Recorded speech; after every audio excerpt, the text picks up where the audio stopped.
Good morning, students. Today I will cover the remaining part of this chapter number 2.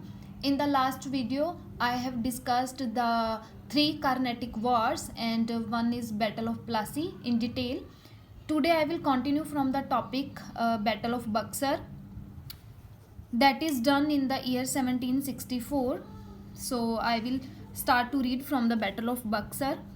When Mir Jafar could not meet the ever-growing demands of the company, he was deposed and replaced by Mir Qasim as the Nawab of Bengal, but Mir Qasim refused to be a puppet ruler. तो क्या था, मीर जाफर को जो बंगाल का नवाब बना दिया गया था वो एक पपेट रूलर था। जैसे ब्रिटिशर उसको बोलते थे वैसे ही वो काम करता था।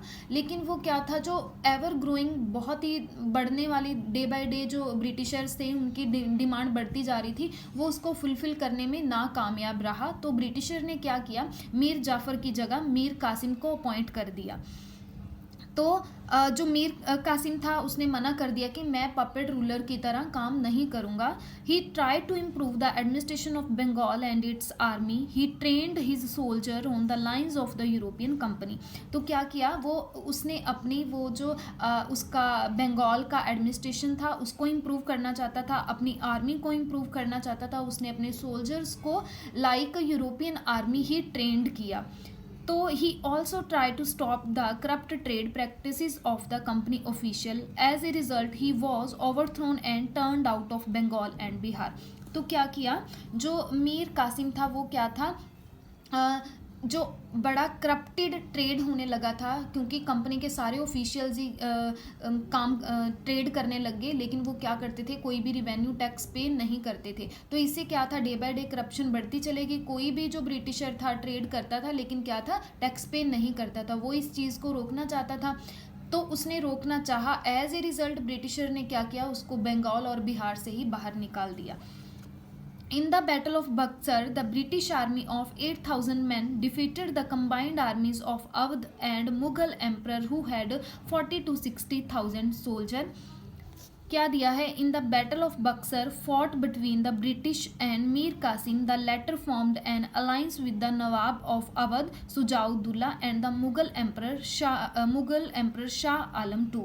तो जो बैटल ऑफ बक्सर था वो अंग्रेजों के बीच में, और जो कंबाइंड आर्मी थी किनकी, अवध के राजा की जिसका नाम था शुजाउद्दौला, और मुगल एम्पर कौन था, शाह आलम II। इसकी कंबाइंड आर्मी ने अंग्रेजों के साथ युद्ध किया। इनके 8,000 आर्मी थी लेकिन इनकी कितनी थी, 40 to 60,000। लेकिन फिर भी अंग्रेजों ने इनको हरा दिया। The combined army met the British forces at the Battle of Buxar in 1764, where the English defeated them, उनको हरा दिया। Thus, while in Plassey, the British defeated a young and inexperienced Nawab, and that to throw treachery in Buxar। तो क्या क्या treachery होता है, धोखे के साथ, धोखा देना, विश्वासघात करना। तो क्या है, जो बैटल प्लासी के बैटल के अंदर उन्होंने बड़ा यंग और इनएक्सपीरियंस्ड नवाब को हराया था, लेकिन सेम ही उसने इस बक्सर के युद्ध में किया, लेकिन उन्होंने धोखे के साथ। The British defeated 3 powerful and battle hard ruler. उन्होंने क्या किया, बैटल ऑफ प्लासी के अंदर एक जो नवाब था उनको हराया, 2 नवाब्स तो अवध और जो मुगल एम्परर था उनको बक्सर के युद्ध में हराया। तो उन्होंने क्या किया, 3 powerful and battle hard ruler को क्या किया, डिफीट कर दिया। After this battle, the powerful Nawab of Awadh was left at the mercy of the British। उसको छोड़ दिया गया, मर्सी होता है दया। लेकिन जो मुगल एम्परर था became a prisoner of the British, उसको कैद कर लिया गया। अवध का जो राजा था उसको छोड़ दिया, लेकिन जो मुगल एम्परर था उसको कैद कर लिया गया। From the nawab of Bengal the British got the right of diwani और the right to collect the land revenue of Bengal, Bihar and Orissa. तो जो बंगाल का नवाब था उसे क्या किया, एक तो राइट हक ले लिया दीवानी का, और दूसरा हक कौन सा लिया, जो रिवेन्यू कलेक्ट होता था 3 स्टेट से, बंगाल, बिहार और उड़ीसा से, ये भी राइट उससे ले लिया। Thus a dual government was established in the Bengal। Dual होता है डबल गवर्नमेंट एस्टेब्लिश होगी बंगाल के अंदर, जहां पर क्या करते थे, British collected land revenue but the internal administration of maintaining law and order defence of the state remained with the nawab. तो ड्यूल गवर्नमेंट होगी। अंग्रेज क्या करते थे, सारा पैसा इकट्ठा करके ले जाते थे, लेकिन जो बाकी कामकाज, कौन से रूल फॉलो करने हैं, कौन सा कानून बनाना है, कैसे कामकाज देखना है, एडमिनिस्ट्रेशन कैसे चलाना है, वो बाकी सारा काम नवाब करता था। तो nawab had a lot of responsibility except for financial power that was with the British. तो नवाब के ऊपर बहुत सारी रिस्पॉन्सिबिलिटी होगी except the financial power. Financial होता है पैसों का लेन देन, पैसे का कामकाज अंग्रेज देखते थे। Now the rich revenue collected from the Bengal province could easily meet the expenses of the East India Company, especially in matters of the trade and maintenance of the troops। तो क्या है, अब उनको जो ब्रिटिशर्स थे उनको इजीली बहुत सारा क्या है पैसा इकट्ठा होता था, बड़ा आसानी से बहुत सारा पैसा लेके जाते थे वो, क्योंकि सारा पैसा टैक्स वो ही इकट्ठा करते थे। तो इस पैसे से वो क्या है अपने ट्रेड को, जो अपने ट्रूप्स होती है सेना को, अच्छे से क्या है मेंटेन कर सकते थे। आगे दिया है expansion of the company's rule in India. The British supremacy was establish mainly two method. तो ब्रिटिश सुप्रीमेसी कैसे एस्टेब्लिश हुई, टू मेथड्स के द्वारा। फर्स्ट है डायरेक्ट, दूसरा है indirect. Indirect annexation. The conquest of Mysore, Punjab and Sindh was the example of direct annexation. तो दो मेथड के द्वारा इन्होंने क्या किया, अपना जो रूल है, जो अपना ईस्ट इंडिया कंपनी का जो रूल था उसको क्या है एरिया को एक्सपेंड कर लिया। किन दो मेथड से, डायरेक्ट इनडायरेक्ट से। डायरेक्ट से उन्होंने कौन कौन सा एरिया लिया था, Mysore, Punjab and Sindh. British also subdued Marathas through wars. On the other hand, subsidiary alliance or the doctrine of lapse are example of the indirect annexation. तो indirect annexation का एग्जाम्पल आएगा तो कौन से देने हैं, सब्सिडरी अलायंस और कौन सा है, डॉक्ट्रिन ऑफ लैप्स। नेक्स्ट है the conquest of Mysore. Mysore को कैसे उन्होंने हड़पा। The south Indian state of Mysore had become strong under the leadership of the Haidar Ali and his son Tipu Sultan. Tipu Sultan took up arms with the British when he stopped the export of pepper and cardamom through his ports and stopped permitting the local merchant from trading with the company. तो first line के अंदर क्या दिया है, जो south Indian state है, जो नीचे वाली स्टेट है इंडिया की, वो बहुत स्ट्रांग थी जब वहां पर हैदर अली और टीपू सुल्तान का रूल था। टीपू सुल्तान ने क्या किया, टुक अप आर्म्स मतलब लड़ने के लिए तैयार रहना। वो कब तैयार हुआ, जब जो ब्रिटिशर थे उन्होंने पेपर और कार्डामम, इलायची और काली मिर्च का जो ट्रेड था वो बंद कर दिया, और जो लोकल मर्चेंट थे उनकी भी परमिशन रोक दी भी, तुम from trading with the company, कि तुम कंपनी के साथ ट्रेड नहीं कर सकते, उनकी परमिशन भी बंद कर दी। तो टीपू सुल्तान रेडी हुआ कि हम तैयार हैं युद्ध के लिए। He also started modernising his army with the help of the French. तो टीपू सुल्तान ने अपनी आर्मी को, सेना को बड़े मॉडर्नाइज तरीके से तैयार किया with the help of French. Tipu Sultan को क्या बोलते थे, टाइगर ऑफ द मैसूर बोलते थे। The British wanted to crush the ruler of Mysore who wanted to assert their independence. तो ब्रिटिशर क्या थे, जो मैसूर के रूलर थे उसको क्रश करना चाहते थे, मारना चाहते थे, ख़त्म करना चाहते थे, क्योंकि वो क्या कहते थे कि हम अपना इंडिपेंडेंटली काम करेंगे, हमारे कामकाज में जो अंग्रेज लोग हैं वो दखल ना करें। वो ये चीज़ नहीं चाहते थे कि कोई इंटरफेयर करे हमारे काम के अंदर। तो ब्रिटिशर के क्या हुए, मैसूर के अंदर 4 युद्ध हुए, 4 वॉर्स फॉट किए ब्रिटिशर और जो मैसूर का राजा था। कब हुए, 1767 to 69, 1780 to 84, 90 to 92 and in the year 1799। जो फर्स्ट 2 वॉर्स थे नीदर साइड वन, कोई भी नहीं जीता, but in the third Anglo Mysore war fought between Tipu sultan and British, Tipu Sultan was defeated. जो तीसरा युद्ध था वो भी ब्रिटिशर और टीपू सुल्तान के बीच में हुआ, और अंग्रेजों ने इस युद्ध के अंदर टीपू सुल्तान को हरा दिया। After the defeat in third Anglo Mysore war, Tipu had to sign the treaty of Seringapatam named after his capital. तो इस ट्रीटी के अंदर उसको क्या हुआ, एक तो युद्ध के बाद उसको ट्रीटी साइन करनी पड़ी अंग्रेजों के साथ, और कौन सी treaty, treaty of Seringapatam named after his capital. Tipu had to give away half of his kingdom, hand over to his 2 of his sons as hostage to the British. तो क्या क्या, एक तो उसको ये ट्रीटी साइन करनी पड़ी, हाफ अपना किंगडम का एरिया उनको देना पड़ा, और जो उसके 2 सन थे वो उनको क्या है एज ए होस्टेज ब्रिटिशर को देने पड़े। Finally in the 4th Anglo war Tipu was defeated and the killed. Finally जो चौथा वॉर था उसके अंदर क्या है, टीपू सुल्तान को क्या क्या हरा दिया गया और उसको मारा गया, while defending the capital Seringapatam. मतलब अपनी कैपिटल थी जो उसकी राजधानी थी उसको बचाता बचाता वो बेचारा खुद ही मर गया और उनकी हार हो गई। नेक्स्ट हम पढ़ेंगे war with the Marathas. The British regarded the Maratha as their greatest rival. The Marathas were divided into different states under different sardars or chiefs belonging to dynasties such as the Sindhias, Holkars, Gaikawads and Bhonsles. अब देखो क्या है, जो britisher है वो मराठा को अपने बहुत बड़े कॉम्पिटिटर मानते थे। जो मराठा थे वो क्या थे, अलग अलग स्टेट के अंदर डिवाइड थे और हर एक स्टेट का क्या था, अपना एक सरदार था जो चीफ था, और हर एक चीफ किसी न किसी डायनेस्टी को बिलोंग करता था। जैसे 4 जो डायनेस्टी नीचे दी है, सिंधियास हो गए, होलकर हो गए, गायकावाड्स हो गए एंड द भोंसले हो गए। These chiefs were United under the leadership of the Peshwa who was the administrative and military head.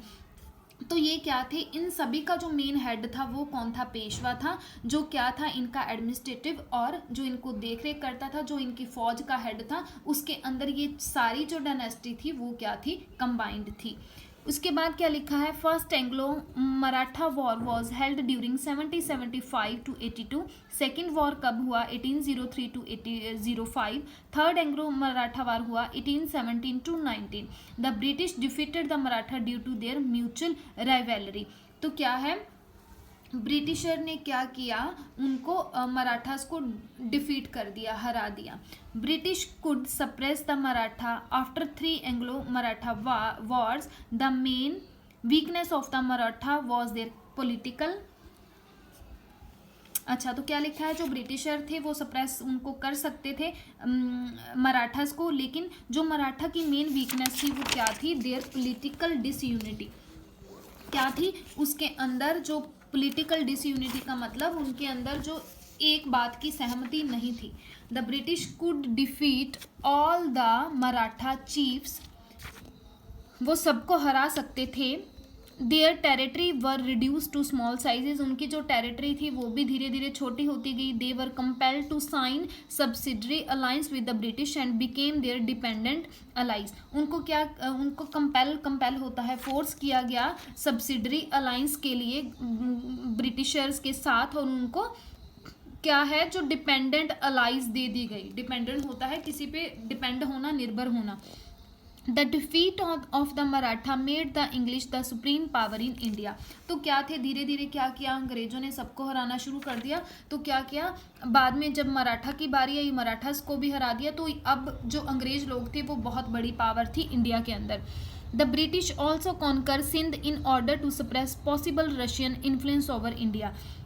उन्होंने क्या किया, सिंध को भी जीत लिया, जो रशिया की इन्फ्लुएंस थी इंडिया के अंदर उसको कम करने के लिए। The British feared that Russia might try to enter India from the north west. उनको क्या था, ब्रिटिशर्स को डर था कि जो रशिया वाले हैं वो पक्का इंडिया के अंदर एंटर करेंगे नॉर्थ वेस्ट साइड से। In order to secure control over the north west, the British fought a prolonged war with Afghanistan and established an indirect rule there and the British also took over Sindh. तो उनको क्या था कि जो Russia वाले हैं वो इंडिया के अंदर आएंगे नॉर्थ वेस्ट साइड से, तो उन्होंने क्या किया, वहाँ पर अपना कंट्रोल रखने के लिए उन्होंने बहुत लंबा प्रोलॉन्ग्ड युद्ध किया। किसके साथ किया, अफगानिस्तान के साथ, और वहाँ पर अपना क्या किया, इनडायरेक्ट रूल स्टार्ट कर दिया, और जो सिंध का कब्जा था वो भी अपने अंडर ले लिया। In order to increase their influence over Afghanistan, the British took over Sindh in an indirect and the treacherous way. Treacherous way मैंने बोला कि विश्वासघात को बोलते हैं। तो उन्होंने अपनी इन्फ्लुएंस, मतलब अफगानिस्तान को भी अपने कंट्रोल के अंदर लेने की उन्होंने क्या किया, सिंध को ले लिया सबसे पहले इनडायरेक्ट वे से और धोखे से। First they signed a trade agreement with the rulers of the Sindh who were known as the amirs. उसने क्या किया, सबसे पहले अंग्रेजों ने क्या किया, एक वो एग्रीमेंट कर लिया कि हाँ जो सिंध का राजा था उसके साथ, उनको अमीर बोलते थे, उनके साथ जो व्यापार का एग्रीमेंट कर लिया कि हम तुम्हारे साथ व्यापार करेंगे। Then they promoted the amirs to sign and subsidiary treaty with the British and finally irrespective of their previous insurance of regarding the freedom of Sindh, it was taken over by British in the 1843। तो क्या किया, धीरे धीरे अमीर्स को क्या किया, promote कर दिया, और उनके साथ क्या साइन कर ली, पहले तो ट्रेड एग्रीमेंट साइन किया था, फिर अंग्रेजों ने क्या साइन कर लिया, सब्सिडरी ट्रीटी साइन कर ली। फाइनली क्या किया, इरिस्पेक्टिव ऑफ, उनको तो ये हौसला दिया था कि हाँ तुम्हारा सिंध है जो फ्री कर देंगे, सिंध की फ्रीडम हो जाएगी, सिंध को हम आज़ाद कर देंगे। लेकिन अंग्रेजों ने क्या किया, उसके ऊपर कंट्रोल ही ले लिया in the year 1843। Do you know Sindh was annexed in the year 1843 and Punjab was annexed in the 1848 to 49. Punjab was the last independent state to be annexed under Maharaja Ranjit Singh. Punjab had become a strong and a powerful state with a strong and disciplined army. तो सबसे last की जो independent state थी वो कौन थी? पंजाब. तब पंजाब के अंदर महाराजा रंजीत सिंह का रूल था. तो महाराजा रंजीत सिंह की बहुत ही क्या थी? डिसिप्लिन, स्ट्रॉन्ग एंड बहुत ही पावरफुल आर्मी थी. But after the death of Maharaja Ranjit there was chaos in Punjab which was annexed by the British after 2 battles.